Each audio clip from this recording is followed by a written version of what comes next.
A judge has granted bond to the couple accused of killing Heather Elvis. This morning, we're looking into what the prosecution doesn't have that may have helped give the Moores their freedom.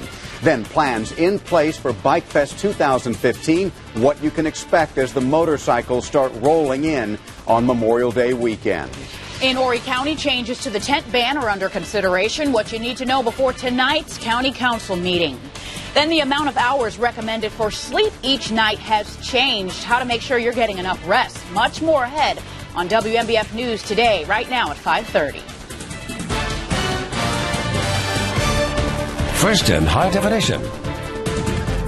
Live, local, late breaking. This is WMBF News today at 5:30. And right now, we need to make sure that you are prepared to take on this Tuesday with temperatures that are right at or below freezing for everybody. In fact, dropping as we speak. We're now at 29 for Florence, 27 in Darlington, and then 26 for Laurinburg. And along the coast, temperatures have dropped now down to 32 for Myrtle Beach and 31 in North Myrtle. Winds are much calmer than they were at this point yesterday. That's for sure. You aren't going to have to fight the wind on your morning commute, but you will be cranking the heat because the light winds that we do have, they're straight out of the north, and it's giving us a wind chill. 25 is what it feels like right now in Myrtle Beach. Dress for 28 in Murrells Inlet. I'll let you know what to expect hour by hour for the rest of your Tuesday coming up in just a bit. But let's get your first check on the road. Definitely going to have to crank the heat this morning, but that's the only thing that you're going to have to worry about on the roads because we're not dealing with any accidents this morning. You can see roads from the PD down to the Grand Strand look perfect at this time. Also checked in with NCDOT, and you can see the border belt looks great as well. Not dealing with any issues out there. And if it's any consolation, take a look at the traffic cameras. You can see no issues across 17. This is a live look at the back gate here. And then as you head to 501, where Katrina is this morning, you can see no issues there as well. This is 501 near the Tanger Outlets. And then 501 at Aner. You guys are also off to a great start this morning. David? Jenna, thank you. 5:32 right now on this Tuesday. A traffic alert about checkpoints happening all month long. In fact, deputies will be working to prevent accidents through traffic safety checkpoints in Florence, Marion, and Georgetown counties. They'll be checking for violations, licenses, and impaired drivers. And it looks like these checkpoints shouldn't slow you down that much because they say they plan to have enough deputies working them to avoid any delays. And an update for you about why construction on International Drive hasn't started yet. Horry County leaders tell us that work is expected to start early this year, but say a bid on the project must happen first. The county is also waiting on permits from the U.S. Army Corps of Engineers. Widening of International Drive should only take a year once construction begins. The work will also connect the fast-growing Carolina Forest area to Highway 90. The project is part of the Ride to Penny sales tax.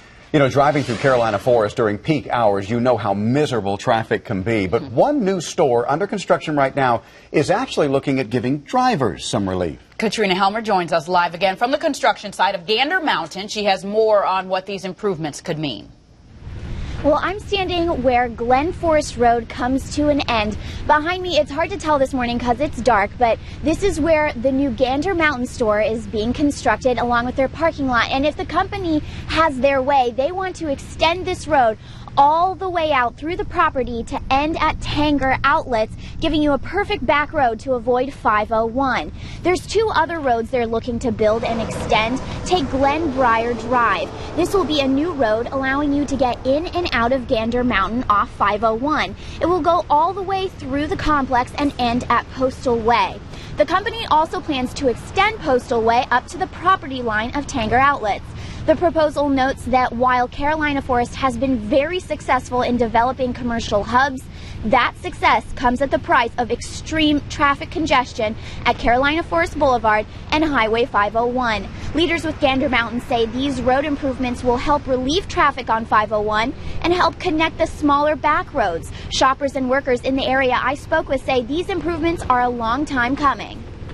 The connecting road, I think, is going to be great. If we have all the tourists that come in, 501 is always blocked up and backed up. So I think that's going to be a nice little escape route. There are also some fairly new businesses. Our business is about 2 years old. The extra eyeballs cruising past all these small businesses is just going to be an added bonus with this proposed roadway. Now, Gander Mountain's attorney is going to be discussing this with County Council tonight. And if council has any issues with it, it is not clear whether or not Gander Mountain will continue the construction on the roads and these sidewalks. Reporting live in Carolina Forest, Katrina Helmer, WMBF News. Katrina, thank you for that update. 5:34 right now. In a developing story, we are learning more after the couple charged with kidnapping and murdering Heather Elvis are now out on bond. Sydney and Tammy Moore posted bond using their property. Solicitor Jimmy Richardson doesn't believe the Moores' release affects the state's case at all. He says the state has been working every day on this case. While they may not have the direct evidence the judge in Charleston asked for during Friday's bond hearing, Richardson believes they have enough circumstantial evidence to convict the couple. You know, you would want direct evidence. In other words, you would want an eyewitness. You would want video of them doing the deed. But at the trial, the judge will instruct the jury that circumstantial evidence is just as good as direct evidence. The Moore's trial date now set for the 11th of May. You'll remember also there is a motion for another hearing to try and lift the gag order on this case. Right now, a man who robbed a credit union in Florence is on the loose. Take a look at your screen, if you would, to try and help police. The manager of the Florence DuPont Federal Credit Union told police the man came in as she was trying to close Friday. He demanded all of the money from another employee inside the store, and after getting the cash, the man was seen walking toward King Avenue. The Florence Police Department also looking for the owner of a two-door gray or silver 2002 Honda Civic that was in the area at the time. They want to see if that person might know anything about the crime. We now know the official times and dates for Bike Fest. The Atlantic Beach Town Council members approved an ordinance last night. Bike Fest will be from May 22nd through the 25th. It will end at 2 a.m. every night. Over the weekend, the Bike Fest committee suggested extending Bike Fest hours to 4 a.m. to keep people attending the event from going to other cities. Council, however, did not approve that change. They did allow the event to end at 3 p.m. on Monday instead of 2 p.m. Atlantic Beach Mayor Jake Evans says they're looking to revitalize the town with the help of the South Carolina Tourism Commission. Definitely wanting to do some type of development. It's much needed and long overdue, and they're trying to help us with that aspect. Mayor Evans went on to say they have about 100 volunteers for the event. The council also changed food and retail vendor registration prices to $400. They believe this will attract more vendors. A new judge in Florence is causing some controversy. Judge Linwood Edwards was appointed to the position in December, but Edwards has a criminal record with 2 felonies that happened 10 years ago.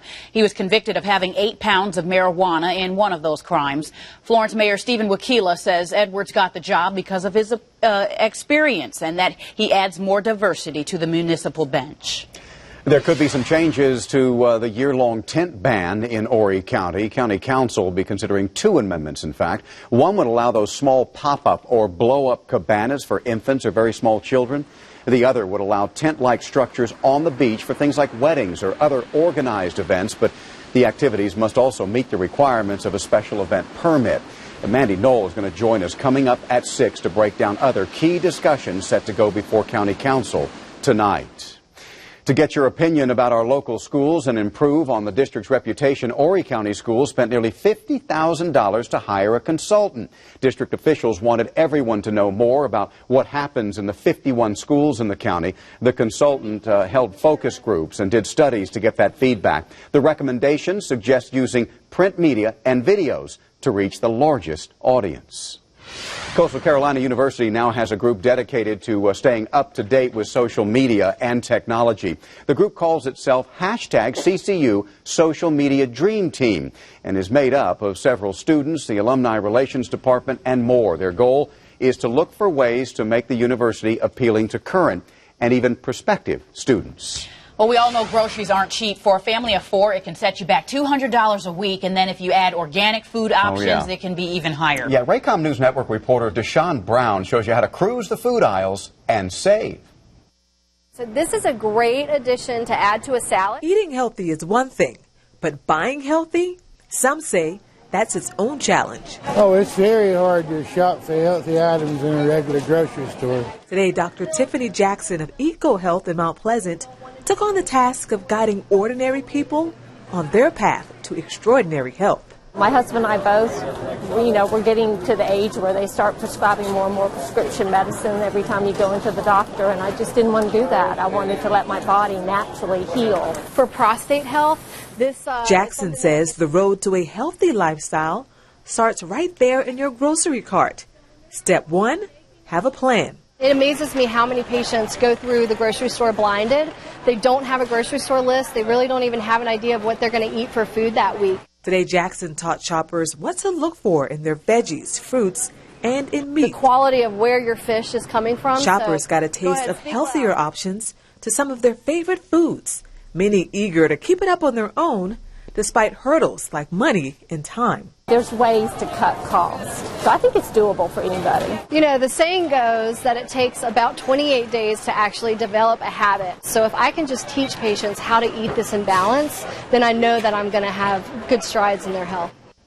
Well, more details right now on how to eat healthier from Community Care of North Carolina. They say eat a high-protein breakfast to feel fuller longer. Don't eat while you're distracted because this can cause you to overeat. Choose a healthier way to cook. Roasting, grilling, or baking can reduce the amount of unhealthy fats in your diet.